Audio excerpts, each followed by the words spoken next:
যুক্তরাষ্ট্রের new York সিটির ম্যানহাটনের ইনউড এলাকায় একটি 6তলা অ্যাপার্টমেন্ট ভবনে ভয়াবহ অগ্নিকাণ্ডে 3 জন নিহত হয়েছেন এবং অন্তত 14 জন আহত হয়েছেন।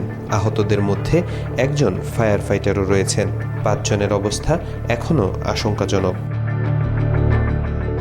ডাইকম্যান স্ট্রিট ও ব্রডওয়ের কাছে মধ্যরাতের কিছুক্ষণ পর আগুন লাগার খবর পাওয়া যায় এবং অল্প সময়ের মধ্যেই তা দ্রুত পুরো ভবনে ছড়িয়ে পড়ে।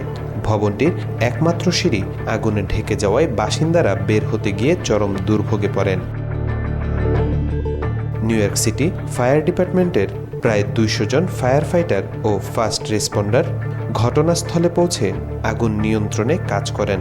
কর্মকর্তারা জানান, আগুনটি ভবনের প্রথম তলায় শুরু হয়ে দ্রুত উপরের তলাগুলোতে ছড়িয়ে পড়ে এবং অন্তত 8টি অ্যাপার্টমেন্ট ক্ষতিগ্রস্ত হয়। প্রত্যক্ষদর্শীরা জানান, আগুন লাগার পর মুহূর্তেই ঘন ধোঁয়া হলওয়ে জুড়ে ছড়িয়ে পড়ে। ফলে অনেক বাসিন্দা নিজেদের অ্যাপার্টমেন্টের ভেতরে আটকা পড়েন। কেউ কেউ বাধ্য হয়ে ফায়ার এসকেপ ব্যবহার করে নিচে নামেন। ঘটনার পর ভবনের আশপাশে ভাঙা কাচ ও ধ্বংসস্তূপ ছড়িয়ে পড়ে। প্রায় 100 জন বাসিন্দা গৃহহীন হয়ে পড়েছেন। আমেরিকান রেড ক্রস তাদের জন্য অস্থায়ী আশ্রয় ও সহায়তার ব্যবস্থা করছে।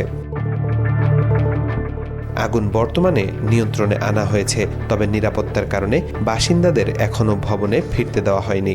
অগ্নিকাণ্ডের কারণ জানতে তদন্ত চলছে। তাওফিকুল ইসলাম, আজকাল।